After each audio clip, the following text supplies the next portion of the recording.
Welcome, you are in the lab room. I'm your host, Lou. Thank you for joining me.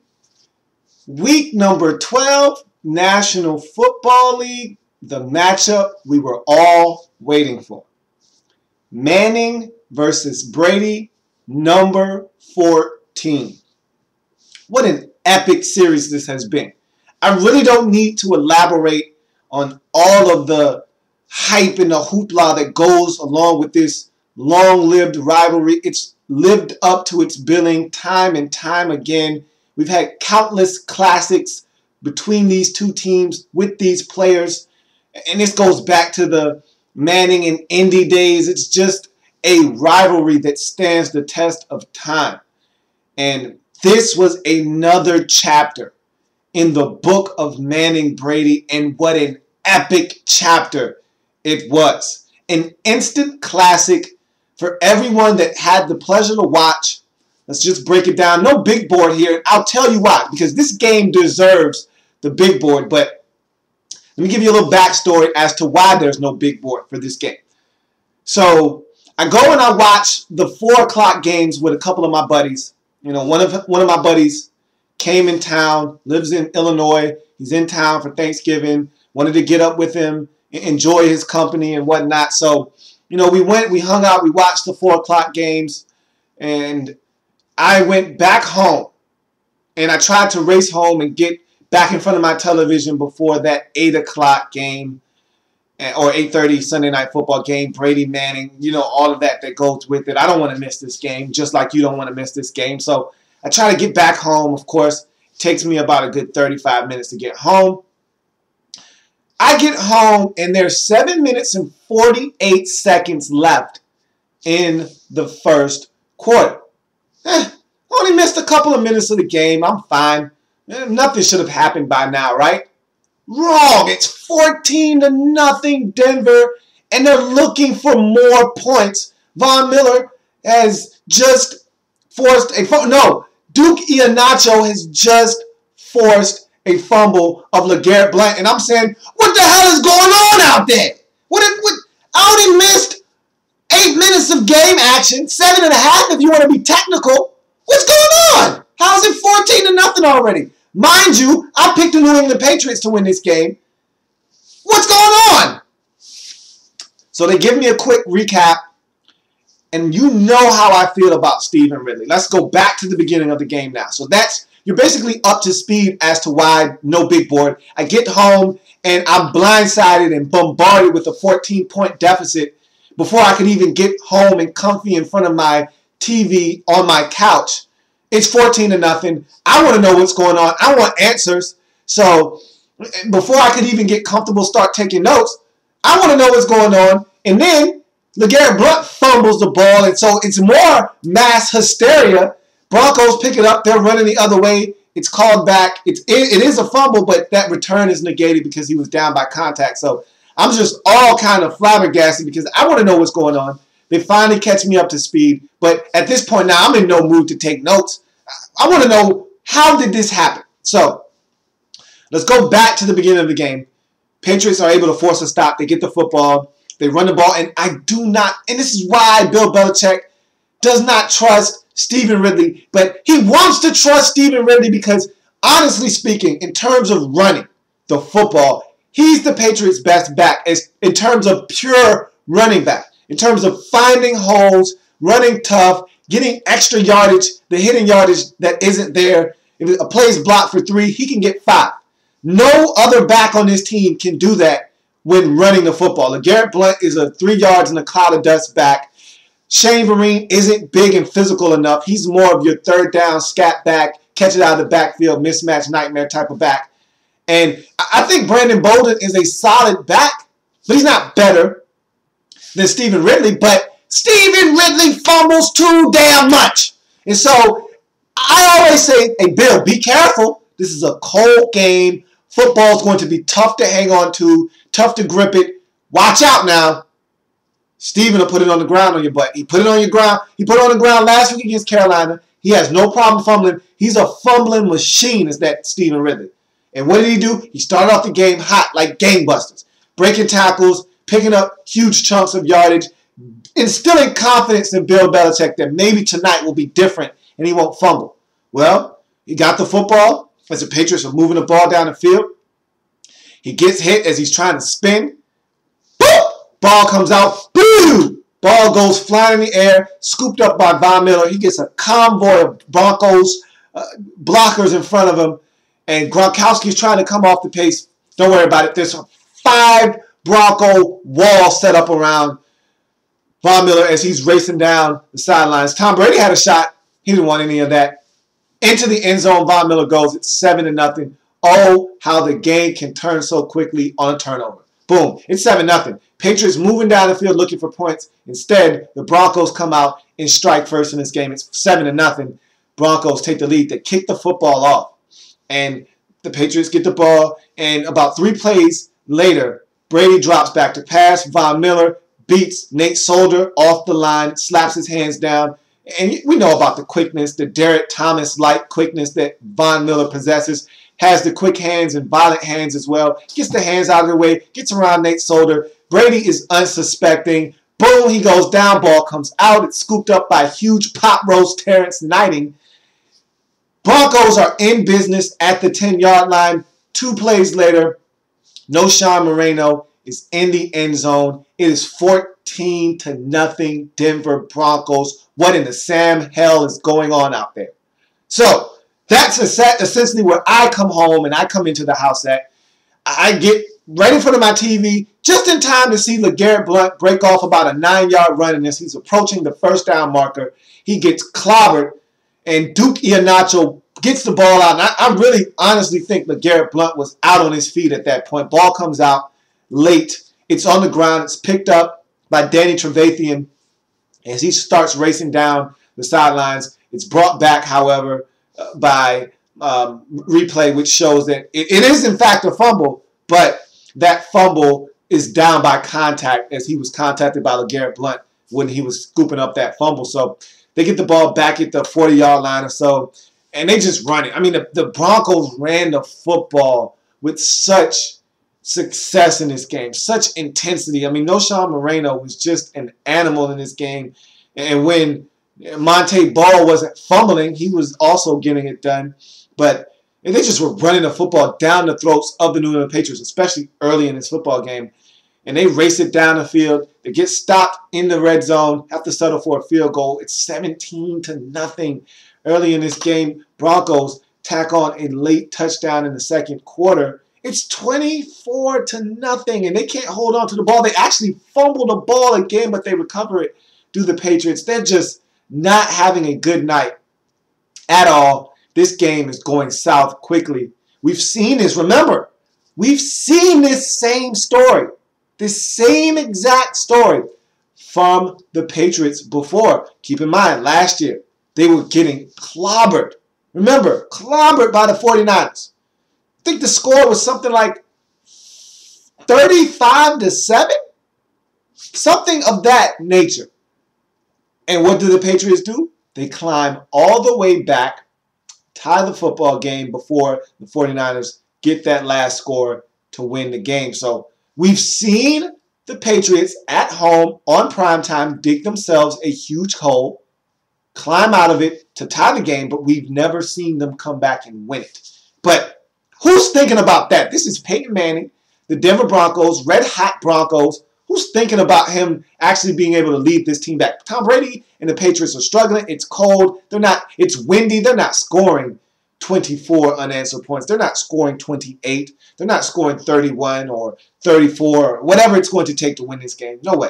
No way. And the Denver Broncos aren't done scoring anyway. They're going to score more points. You know, they've already got 24. They're going to score at least 38 tonight. Minimum. They've got 2 more touchdowns in them. Easy. So, no, this game's over. And a key play that nobody talks about in this game, right before the half. It's 24-0.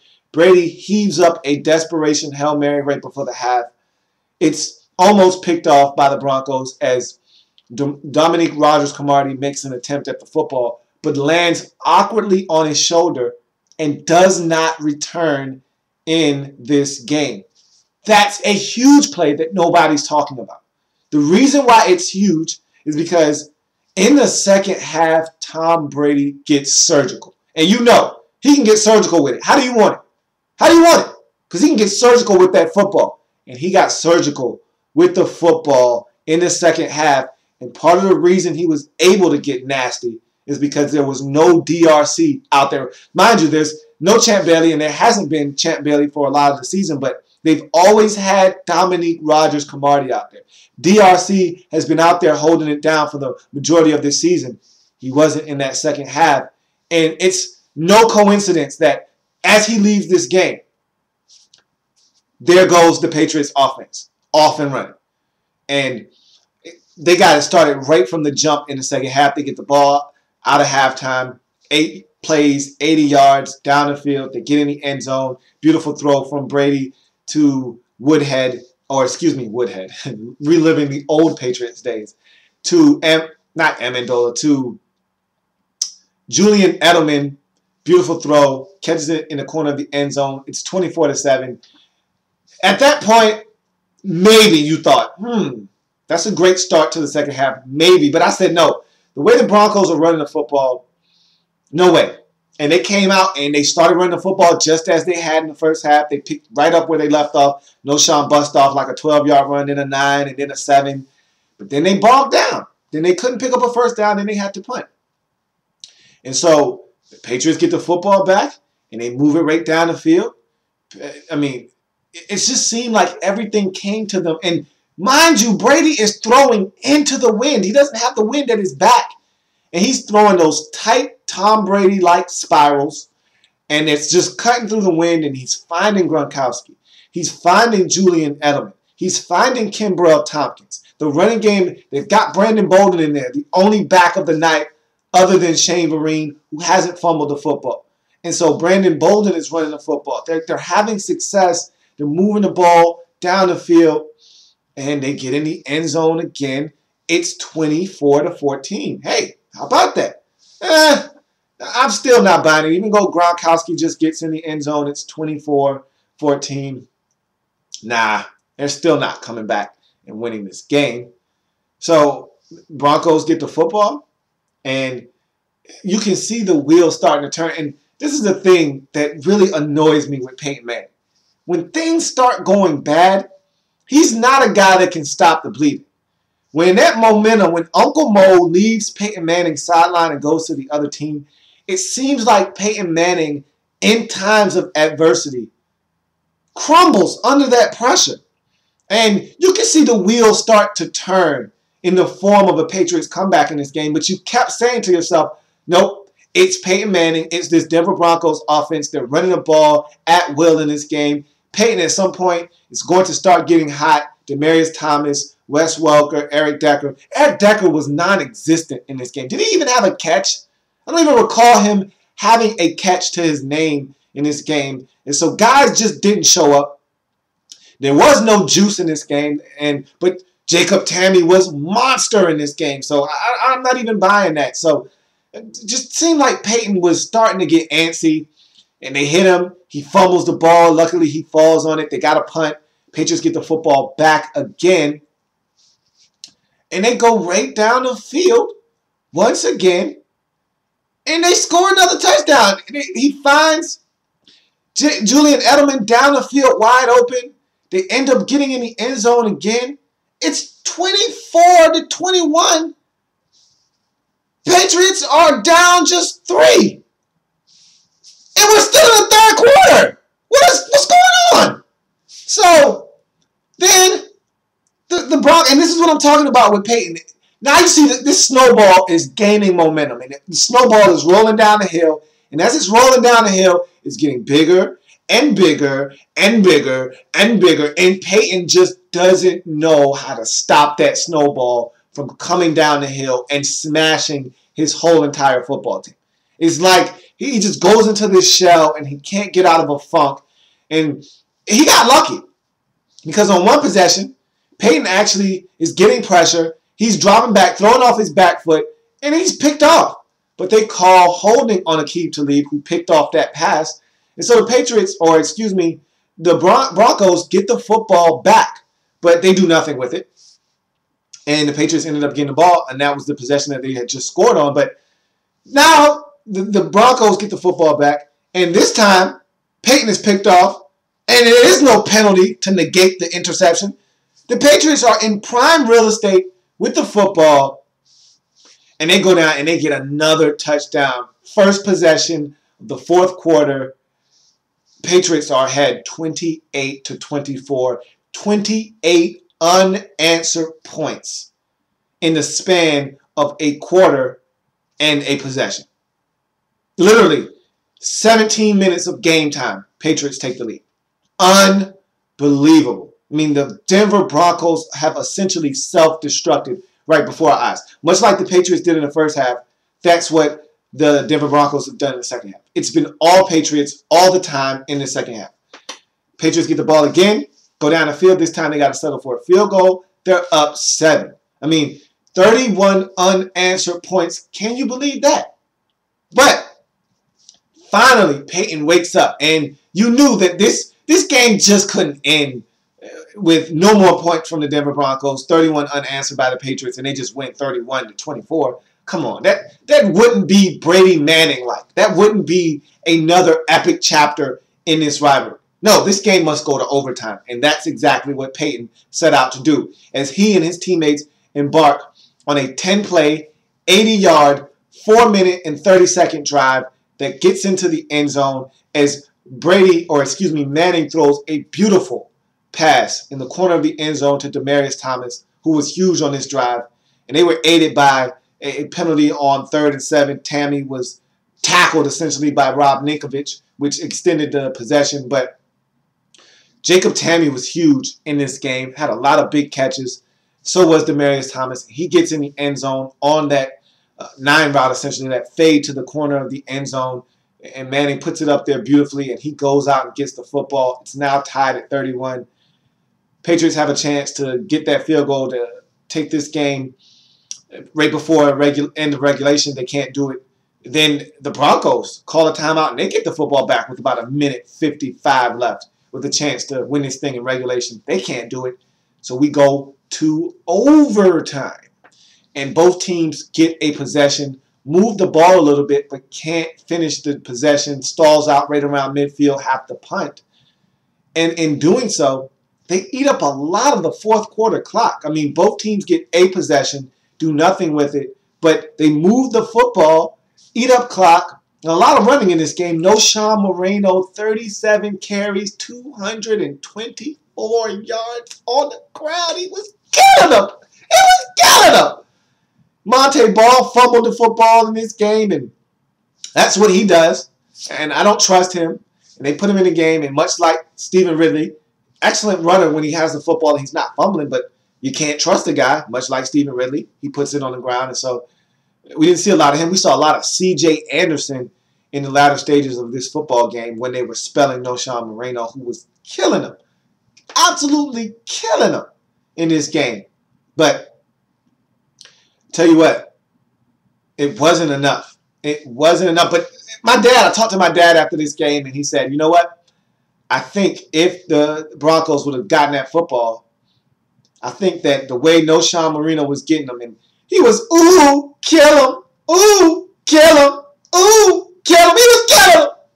If he would have got the football one more time, that being Peyton Manning, been able to hand it off a couple of times and No Sean Moreno, pull it out of his belly, find Demaryius Thomas and Jacob Tammy, who was having a stellar game, and maybe Wes Welker a little bit. I think they might have been able to go down and get a game-winning field goal. That's what my dad thought. I said, man, that game was ending in a tie. That game was not going to end with anybody getting on the board. I think that game was going, because it was 3 minutes left as the Patriots had to punt the football on their second overtime possession. And then it happened. What is it? It is a punt that Wes Welker waited too long on to yell, Peter, Peter, Peter, which if you've ever played football, you know that's the universal call for get out of the way. The punt is going to be short. You don't want it to hit your teammate. You yell, Peter, Peter, Peter, and lets everyone around within an earshot of your voice know that they need to get away. Stop trying to block. Stop being around the football. Just run in the opposite direction. Wherever you are, run to the nearest sideline. Get away from the football. And you could see Wes Welker coming up late, waving his arms, yelling Peter. But at that point, the ball was essentially about to make contact with the ground. It hits Tony Carter. As it caroms, it hits Tony Carter, bounces off of him. It's recovered by Ebner of the Patriots. They're in business. They're already at the 20-yard line. They take a couple of knees, center the football, and they send Stephen Gostkowski out on the field for a game-winning field goal, and he pounds it through. And it's funny because the Patriots actually won the toss. And somebody needs to tell the Broncos that tails never fails. You always pick tails, never pick heads. It's always tails. Tails never fails is how I was brought up. They pick heads. They lose the toss. The Patriots win, and they didn't know what to do. I thought Chris Collinsworth made a great point to point out that they had no idea what to do. And you always discuss, if you win the toss, what you do. They were looking on the sidelines as to what they wanted to do. Most times, you take the football first in overtime. You never give the ball up because you don't know if the other team is going to drive down the field, score a touchdown, and you never see the light of day in overtime. So you always want the ball first. You want the opportunity to strike. But with the winds gusting and howling the way they were, it was more important for you to have the wind at your back and not be going into the wind because, A, it's tougher to throw the ball, and B, even if you get in the field goal range, it's going to be tough to kick that field goal if you're going into the wind. So the Patriots won the toss and elected to kick it off so that they could have the wind at their back. And it proved dividends late in the game as they get that fumble on the muffed punt, and they have the opportunity to kick the field goal. Win is at Stephen Gostkowski's back, and he pounds it right down the middle as the New England Patriots come back from 24 down in the first half, win this football game in dramatic fashion, 34-31. What an epic thriller. Man, if you're Peyton Manning, you've got to be sick to your stomach. This smells and feels like Brady Manning. It just does. And this is what happens to Peyton when he comes to Foxborough. It always ends like this. It never ends well for Peyton at the end of games in Foxborough. It just doesn't. And his Foxborough nightmare continues. And I just found out that next year, these same two teams have to play each other again. And guess where the game is going to be? In Foxborough. What is up with that? I mean, can't the schedule makers find a way to get Manning a game at home? This goes back to the Indy days. They always played in Foxborough. I mean, all the playoff games except for like one were in Foxborough. And that was the one Peyton actually won that got him to the Super Bowl in the year that he won against the Bears. And all of the regular season matchups, probably with the exception of maybe two. So I'd venture to say, and I'm just taking a shot in the dark, of the 14 times these two guys have matched up against each other, I'm going to go out on a limb and say maximum 11 of these have been in Foxborough. Minimum of 9 of these games have been in Foxborough, which is absurd. I mean, Manning can't get a break. He can't get one of these at home. And this series is being dominated by Tom Brady because he's at home. That's probably the gist of this discussion. But what a game. What a game. What a game. What a game. What a game. The Patriots spot the Broncos 24, hawk them down, 31 unanswered. The Patriots think they got this one. Manning goes down the field, ties it up, sends it to overtime. And it looks like this thing is going to end in a tie at 31. You get the end of the game dramatics with the fumble caroming off of Tony Carter.